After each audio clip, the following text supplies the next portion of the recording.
नमस्कार, बहुत स्वागत है आपका।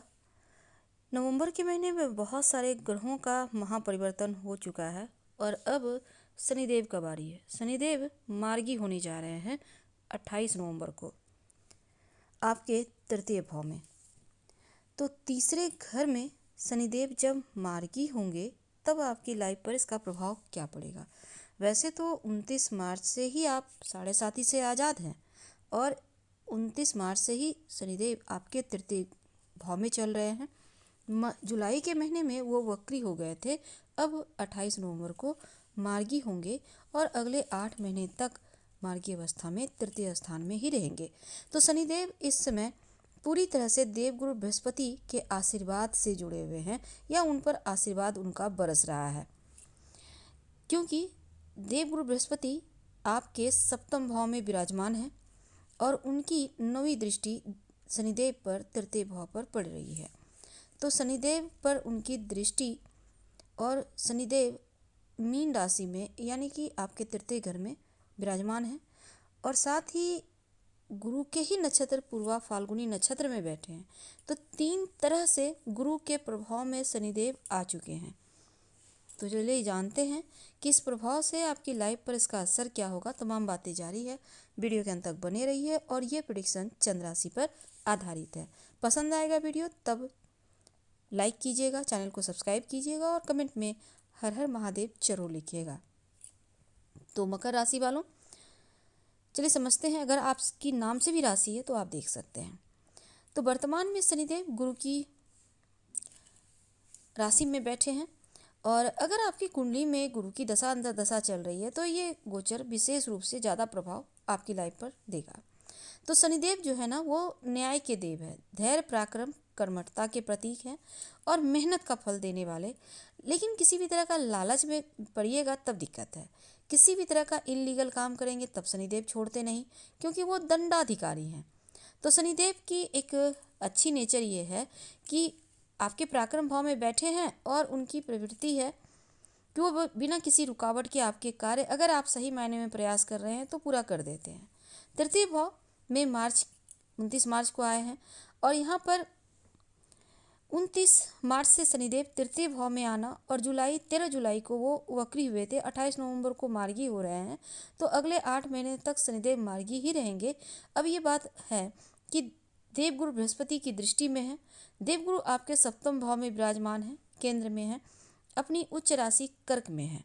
और जब भी गुरु केंद्र में इस प्रकार से अपनी स्वराशि या उच्च राशि में होते हैं तो हंस नामक पंच महापुरुष राजयोग बनाते हैं, जो सभी राजयोगों में सबसे सर्वश्रेष्ठ राजयोग माना गया है। अब देखिए, शनिदेव बृहस्पति से सिर्फ दृष्टि नहीं है बल्कि गुरु की राशि में भी हैं और गुरु के नक्षत्र में भी हैं।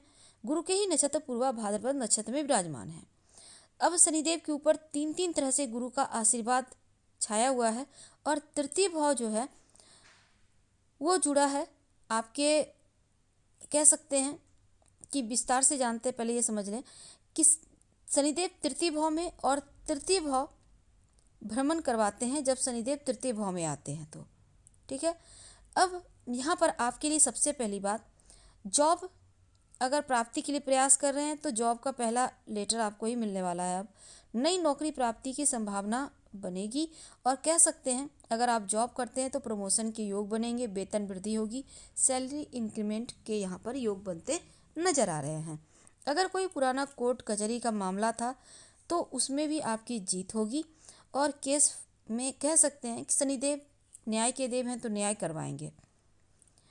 अब शनिदेव की तृतीय भाव में है ना, विदेशी जमीन से भी लाभ दिलवाता है।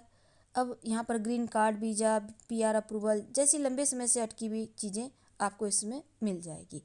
ये जो शनिदेव 4 महीने से वक्री चल रहे थे जुलाई से, तो अब वक्री अवस्था में कुछ चीज़ों को लटका देते हैं और मार्गी होते हैं तो फिर आगे बढ़ते हैं। तो बनते बनते कार्य आपके रुक रहे थे, विघ्न आ रहे थे, अब वो मार्गी होने वाले हैं तो बहुत सारे कार्य आपके बनने लगेंगे।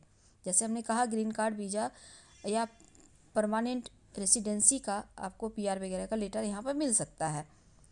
तो यहाँ पर कह सकते हैं कि विदेशी ज़मीन से लाभ होगा, विदेश जा सकते हैं, घूमने फिरने भी जा सकते हैं, जॉब बिजनेस के लिए जा सकते हैं, परमानेंट रहने की तैयारी कर सकते हैं। भाई बंधु के साथ जो पिछले समय से अनबन चल रही थी, किसी कारणवश मनमुटाव था, गलतफहमी थी, वो दूर होंगी और दोबारा से रिश्ता आपका बढ़िया हो जाएगा।